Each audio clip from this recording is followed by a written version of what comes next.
What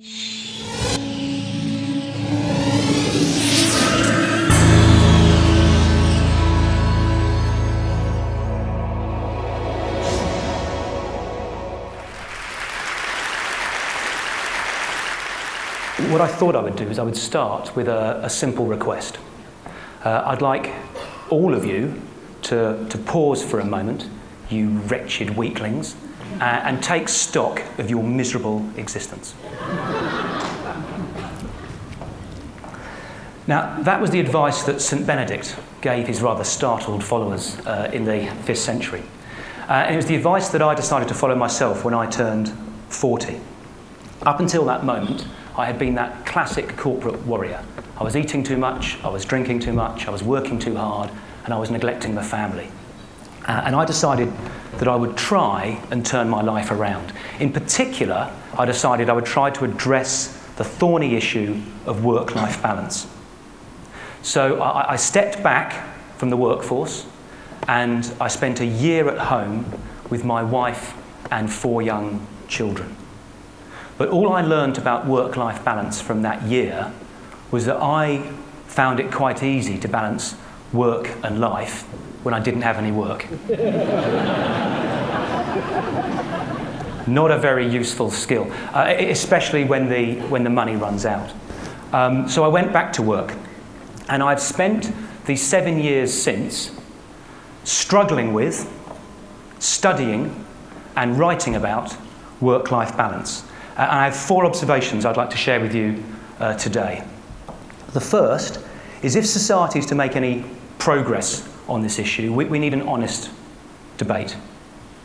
But the trouble is, so many people talk so much rubbish about work-life balance.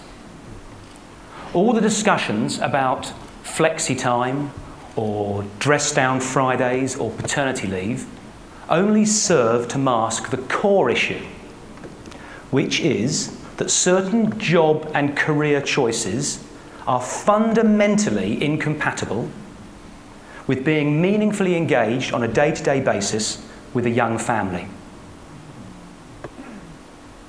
Now, the first step in solving any problem is acknowledging the reality of the situation you're in. And the reality of the society that we're in is there are thousands and thousands of people out there leading lives of quiet, screaming desperation, where they work long, hard hours at jobs they hate to enable them to buy things they don't need to impress people they don't like.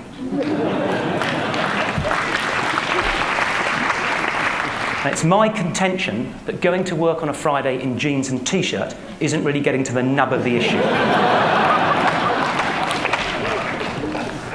The second observation I'd like to make is we need to face the truth that governments and corporations aren't going to solve this issue for us. We should stop looking outside. It's up to us as individuals to take control and responsibility for the type of lives that we want to lead. If you don't design your life, someone else will design it for you, and you may just not like their idea of balance.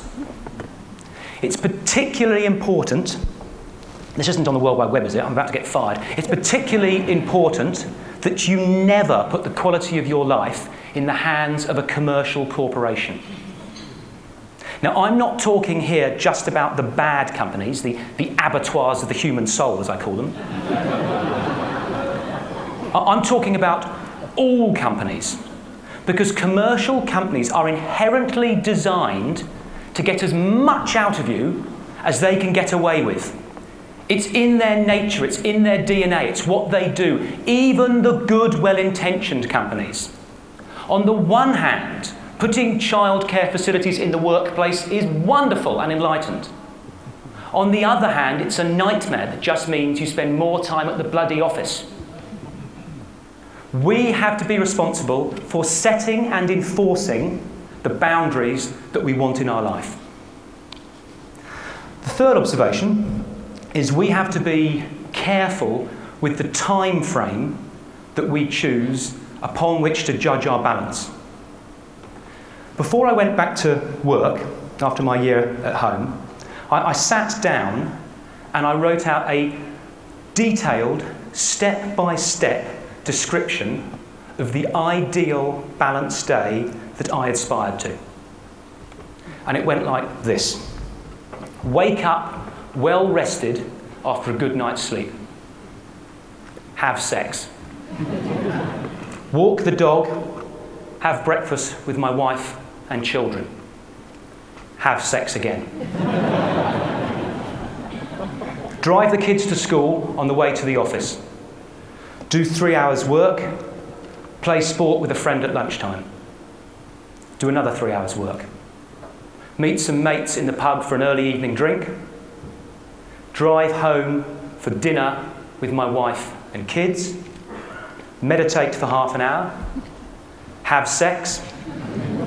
Walk the dog. Have sex again. Go to bed.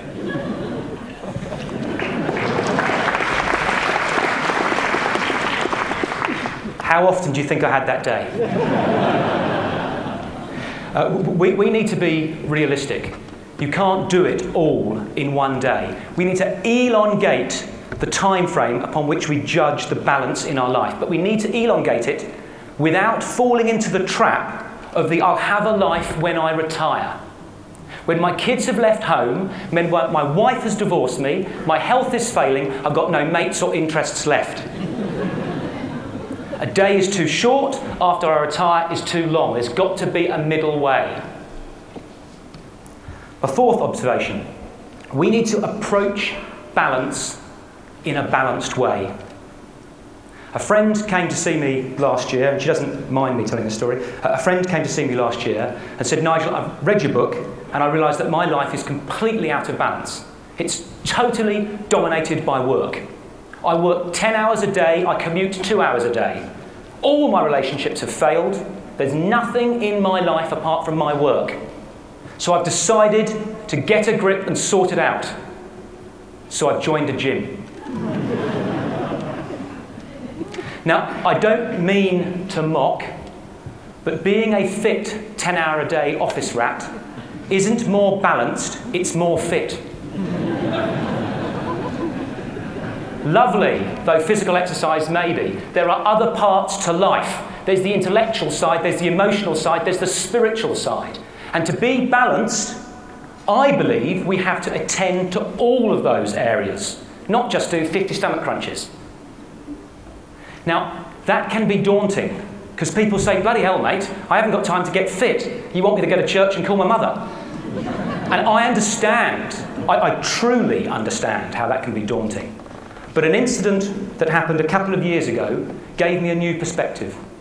My wife, who is somewhere in the audience today, called me up at the office and said, Nigel, you need to pick our younger son up, Harry, from school.